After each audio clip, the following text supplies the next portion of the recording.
नमस्कार मित्रों, स्वागत है आपका हमारे इस चैनल में। अगर आप एक सीएससी वीएलई हैं तो अब आप लोग बिना आधार यूज से लिए हुए भी सीएससी के माध्यम से आधार का काम कर सकते हैं। जैसे कि अगर किसी व्यक्ति के आधार कार्ड में लिमिट क्रॉस लग चुका है, चाहे वो नाम हो, डीओबी हो या फिर जेंडर हो, तो उसको कैसे आप सही करवाएंगे।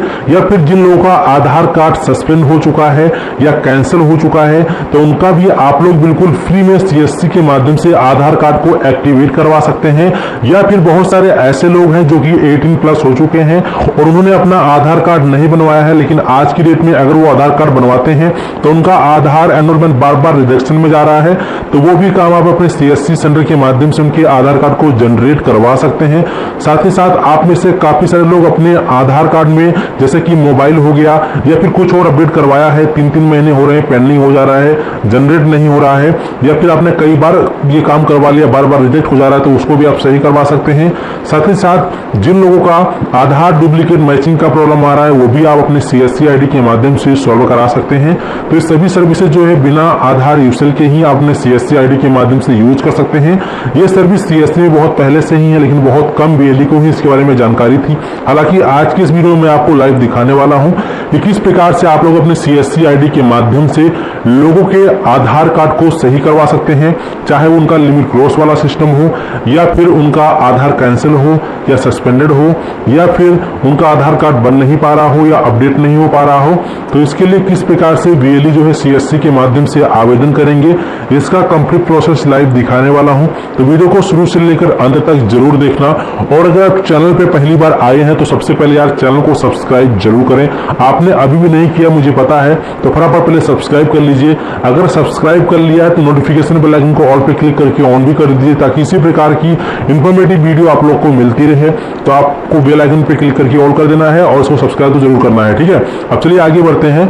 तो जिन लोगों के आधार कार्ड में लिमिट क्रॉस लग जाता है या फिर आधार कार्ड सस्पेंड हो गया है या कैंसिल हो गया है या फिर आधार कार्ड नहीं बन पा रहा है किसी कारणवश, या आप कुछ अपने आधार में अपडेट करवा रहे हैं लेकिन आधार के द्वारा कुछ भी आपको रिस्पॉन्स नहीं मिल रहा है और बार बार आपका एप्लीकेशन या तो काफी लंबे समय से पेंडिंग में है या फिर उसको रिजेक्ट कर देते हैं, तो इसका सोल्यूशन क्या है और किस प्रकार से आप आवेदन करेंगे।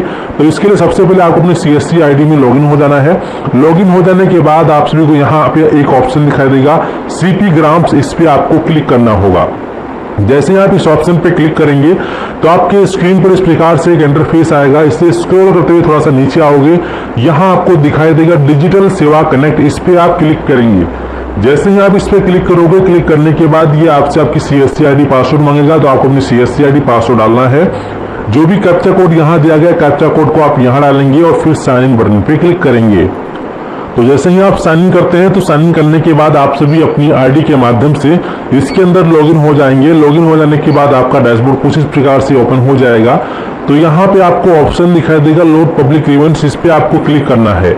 इस पे क्लिक करने के बाद यहाँ पे इस प्रकार से टर्म्स एंड कंडीशंस आएगा, इस पे टिक करेंगे और यहाँ पे आप सबमिट बटन पे क्लिक करेंगे। जैसे इस पे क्लिक करोगे तो आपके सामने इस प्रकार से कई सारी डिपार्टमेंट्स और गवर्नमेंट सर्विसेज आ जाएगा। स्क्रॉल करते हुए आपको नीचे आना है, यहाँ आपको ऑप्शन दिखाई देगा मोर मिनिस्टर डिपार्टमेंट स्टेट गवर्नमेंट, इस पे क्लिक करेंगे। इस पे क्लिक करने के बाद आपको स्क्रॉल करते हुए थोड़ा सा नीचे आना है और नीचे आओगे, सबसे नीचे आ जाना है। यहाँ पे आपको एक ऑप्शन दिखाई देगा UIDAI, यहाँ पे देखने को आपको ऑप्शन मिलेगा unique identification authority of India. आपको इसी वाले ऑप्शन पे क्लिक कर देना है। जैसे आप इस ऑप्शन पे क्लिक करते हैं तो आपके सामने इस प्रकार से सिलेक्ट मेन कैटेगरी आ जाएगा। अब यहाँ आपको सिलेक्ट मेन कैटेगरी पे क्लिक करना है। अब देखेंगे यहाँ पे आपको कई सारे ऑप्शन देखने को मिलेगा। पहला ऑप्शन है non enrolment and non generation of Aadhaar, non update of Aadhaar, enrolment centre and operator related issue. अब जैसे कि मान लीजिए आपने एक नया एनरोलमेंट करवाया लेकिन आपका आधार जनरेट नहीं हो रहा है, तो आप फर्स्ट ऑप्शन का सिलेक्शन करेंगे। और अगर आपने अपने आधार कार्ड में मोबाइल नंबर, नाम, डीओबी या ईमेल आईडी कुछ भी अपडेट करवाया है, काफी लंबे समय से 2 या 3 महीना से आपका पेंडिंग जा रहा है और उसके बाद रिजल्ट हो जाता है, बार बार ये प्रोसेस आपको प्रॉब्लम को सामना करना पड़ रहा है, तो आपको नॉन अपडेट फॉर आधार पे क्लिक करना है, ठीक है। और अगर जहां पे आप अपने आधार को लेकर जा रहे हैं करेक्शन करवाने के लिए या एनरोलमेंट करवाने के लिए या कुछ भी करवाने के लिए, अगर वहां का वो एनरोलमेंट सेंटर या ऑपरेटर आपका हेल्प नहीं करता है, काम नहीं करता, बदतमीजी करता है, तो यहाँ आपको ऑप्शन मिलता है enrolment centre and operator related issue. इस पर क्लिक कर सकते हैं। या फिर यहाँ पर अगर आपको कोई यूआईडी की तरफ से हेल्प नहीं मिल रहा है तो आप हेल्प डेस्क रिलेटेड इशू का सिलेक्शन कर सकते हैं। या फिर आपको यहाँ एक और ऑप्शन मिलता है आधार नंबर रिलेटेड इशू।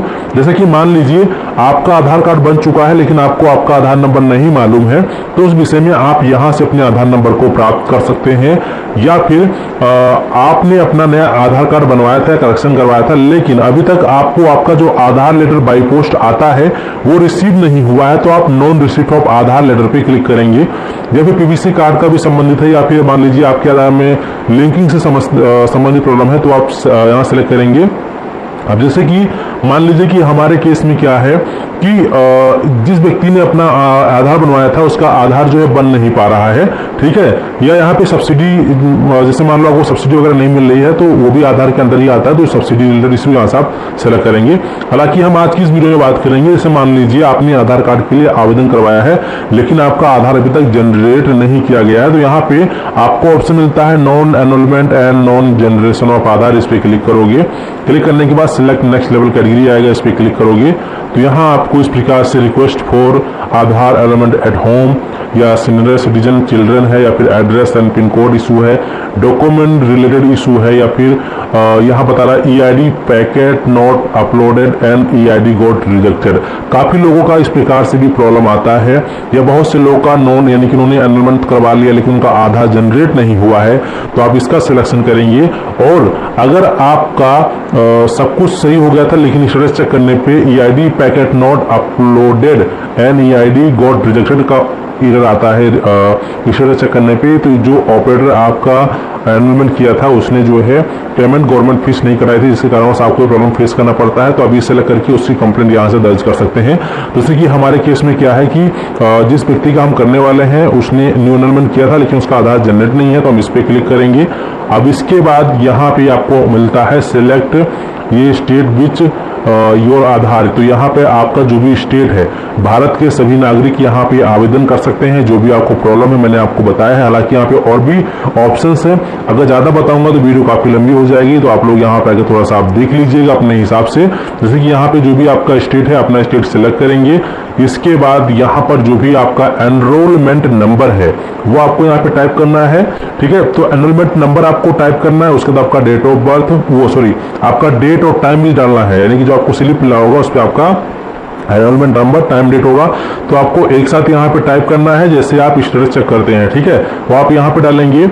अब इसके बाद यहाँ पे आपको मिलता है रिमार्क, तो यहाँ पे आपके मन में जो भी सुझाव है, जो भी आपको प्रॉब्लम फेस करनी पड़ी थी वो सभी डिटेल आप यहाँ पे प्रॉपर तरीके से लिखेंगे। अगर आपको इंग्लिश आती है तो इंग्लिश में लिख सकते हैं, अगर आपको हिंदी आती है तो आप हिंदी में आप अपनी समस्या लिखेंगे, और उसके बाद उस स्लिप को यहाँ पे आपको अपलोड करना है। साथ ही साथ उसके साथ आपका जो भी आपने सपोर्टिंग डॉक्यूमेंट लगवाया था उसमें, ठीक है, आधार बनवाते समय सपोर्टिंग डॉक्यूमेंट भी आपको अपलोड करना है। तो एक ही पीडीएफ में जो भी डॉक्यूमेंट्स आपके सभी को आपको एक ही पीडीएफ में मर्ज करना है, और यहाँ पे आप 4 MB तक पीडीएफ अपलोड कर सकते हैं, ठीक है।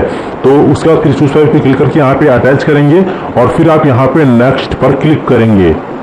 इसके बाद फिर आपके सामने इस प्रकार से नेक्स्ट पेज आएगा जहां पर आपको अपनी पर्सनल डिटेल फिल करनी है। तो यहाँ पे पर्सनल कम्युनिकेशन डिटेल में जिसका भी आप यहाँ पे आवेदन कर रहे हैं, अगर आप एक CSC BLE हैं तो उस व्यक्ति का यहाँ पे पूरा नाम डालेंगे, जेंडर यहाँ से चूज करेंगे, यहाँ पे डिस्ट्रिक्ट स्टेट पहले से सेलेक्टेड रहेगा, यहाँ पे जो भी एड्रेस है एड्रेस फिलअप करेंगे, प्रॉपर एड्रेस डालना है, उसका एरिया पिन कोड डालेंगे, ईमेल ID यहाँ डालेंगे, उसका एक मोबाइल नंबर यहाँ देना है, और इसके बाद यहाँ पे अगर वो सरकारी नौकरी वाला एक्स सर्विस मैन है तो यस करेंगे, अगर नो पे क्लिक रहने देंगे। जो भी सिक्योरिटी आपको दिख रहा है वो कैप्चा कोड आप यहाँ डालेंगे, और यहाँ आपको ऑप्शन मिलता है मेक पेमेंट का, ठीक है। जैसे ही आप मेक पेमेंट पे क्लिक करेंगे तो ये सीधा आपको रिडायरेक्ट करेगा CSC पेमेंट पेज पर, जहाँ पर लगभग आपके CSC वॉलेट से 22 से 23 रुपये का चार्ज कटेगा, बाकी कमीशन आपके वॉलेट में ही रह जाएगा। और इस प्रकार से फिर आप उसको स्लिप काट के दे देंगे, और लगभग जो है 15 से 20 दिनों के अंदर उस व्यक्ति का प्रॉब्लम को सॉल्व कर दिया जाएगा। तो इस प्रकार से आप लोग जो है आधार में जितनी भी समस्या आ रही हैं उसका सोल्यूशन आप इसी द्वारा इस प्रकार से प्राप्त कर सकते हैं। अगर आप और भी तरीके अपना के थक गए हैं तो ये तरीका भी आप लोग अपना सकते हैं, ठीक है। उम्मीद करते हैं कि आप लोग ऐसे समझ गए हैं।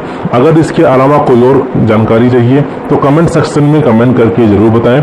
चलिए मिलते हैं आपको एक नए वीडियो में, और इस वीडियो को और भी BLE तक शेयर कर देना, और फटाफट चैनल को तो सब्सक्राइब कर लीजिए।